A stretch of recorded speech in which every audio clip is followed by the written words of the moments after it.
মিডিয়ারে আমরা কি বলি, গণমাধ্যম বলি না? এটা তো বিএনপি মাধ্যম হয়ে গেছে। এনটিভি, চ্যানেল আই, তারা ধানের শীষের পক্ষে ভোট চাইতেছে মানে কি ভাই? মানে এই মিডিয়া, মানে এখন পর্যন্ত তো ক্ষমতায় যায় নাই কেউ। এখনই যদি মিডিয়ার উপরে এই ধরনের নিয়ন্ত্রণের চেষ্টা করা হয়, তাইলে ক্ষমতায় যাওয়ার পর তো মিডিয়া বলতেই বাংলাদেশে কিছু থাকবে না। এই সমকাল সেই যে ফেসবুকে যে নিউজগুলো দেয় মাল্টিমিডিয়াতে, সে সেইখানে স্পষ্ট করে একটা কোনায় ধানের শীষে ভোট দেন মানে কি ভাই? মানে নিরপেক্ষতার জায়গাটা কোন জায়গায় আপনারা একটু বলেন না।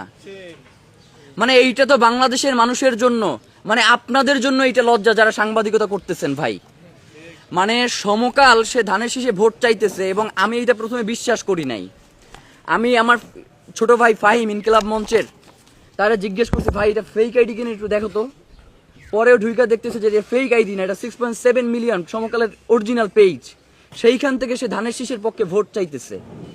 আবার এনটিভি, চ্যানেল আই, তারা ধানের শীষের পক্ষে ভোট চাইতেছে মানে কি ভাই? মানে এই মিডিয়া, মানে এখন পর্যন্ত তো ক্ষমতায় যায় নাই কেউ। এখনই যদি মিডিয়ার উপরে এই ধরনের নিয়ন্ত্রণের চেষ্টা করা হয়, তাইলে ক্ষমতায় যাওয়ার পর তো মিডিয়া বলতেই বাংলাদেশে কিছু থাকবে না। মানে মিডিয়ারে আমরা কি বলি, গণমাধ্যম বলি না?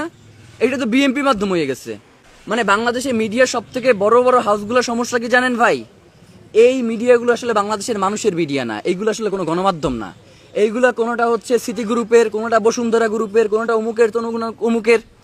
এই মিডিয়াগুলো যখন যার পক্ষে দেওয়া দরকার তখন তার পক্ষে যায়। এই মিডিয়ার নিজস্ব ব্যক্তিত্ব বোধ বলতে কিছু নাই। বাংলাদেশের মানুষের প্রতি তাদের যে একটা দায়বদ্ধতা আছে, এই জিনিসগুলো তারা যেন বেমানুম ভুলে যায়। ভাই, জুলাই আন্দোলনে এই অধিকাংশ মিডিয়া বিপক্ষে অবস্থান করছে না? জুলাই গণঅভ্যুত্থানকে আটকাইতে পারছে? পারে নাই। মিডিয়া যদি আগামীকালকে বাংলাদেশে যতগুলো মেইন স্ট্রিম মিডিয়া আছে সবগুলো মিলেও যদি কোনো একটা রাজনৈতিক দলের পক্ষে তারা নির্বাচনে ভোট চায়, তাহলেও বাংলাদেশের জনগণ তাদেরকে রুখে দেবে, এইটা আপনাদেরকে বইলা দিলাম। যার কারণে এখনো বলি আপনাদের সুযোগ আছে, সময় আছে, শুধরান। একটা জিনিস শুধরাইছে, কি শুধরাইছে?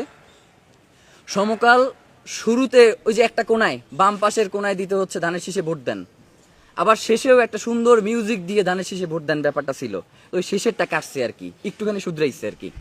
তো এখন মিডিয়াগুলোর এই শুধরানোর ব্যবস্থা করতে হবে।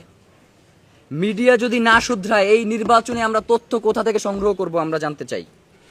মিডিয়া যদি ধানের শীষে ভোট চায়, এরপর ধানের শীষের কোনো প্রার্থী যদি ভোট কেন্দ্রে গিয়ে আক্রমণ করে, তাইলে আমরা সেটা জানবো কিভাবে? বা মিডিয়া যদি জামাতের পক্ষে সরাসরি ভোট চায়, তাহলে জামাতের কোনো প্রার্থী যদি কোনো ভোট কেন্দ্রে গিয়ে আক্রমণ করে, আমরা সেইটা কোন মাধ্যমে জানতে পারবো? মিডিয়ার ভাইদের কাছে অনুরোধ করি, মানে ব্যক্তিত্ব আল্লাহ তাআলা, কেউ যদি ব্যক্তিত্ববান হয়, সৎ হয়, দুনিয়ার কেউ তারে চাপাইয়া রাখতে পারে না। শহীদ ওসমান আলী, তার কিচ্ছু ছিল, তার কোনো রাষ্ট্র ক্ষমতা ছিল, তার কোনো টাকা পয়সা ছিল, আল্লাহ তারে যেই সম্মানিত করছে, বাংলাদেশের ইতিহাসে রাষ্ট্র ক্ষমতায় না থাইকা একজন ব্যক্তি দেখান যে তারকে এই ধরনের সম্মানিত হইছে? পারবেন কেউ দেখাইতে? পারবেন না। এইটা কেন হইছে?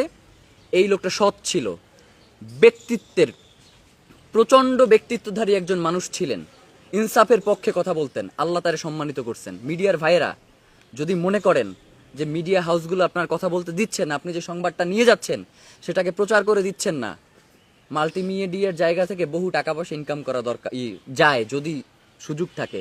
প্রয়োজনে ওই বিভিন্ন কোম্পানির হাউসের যেই চাকরি লাথি মাইরে আইসা জনগণের কাতারে আইসা দাঁড়ান না, দেখেন না মানুষ আপনাদেরকে কিভাবে গ্রহণ করে। অন্তত জনগণের জন্য কাজ করেন, এই জনগণ কোনোদিন আপনাদেরকে ভুলবেন।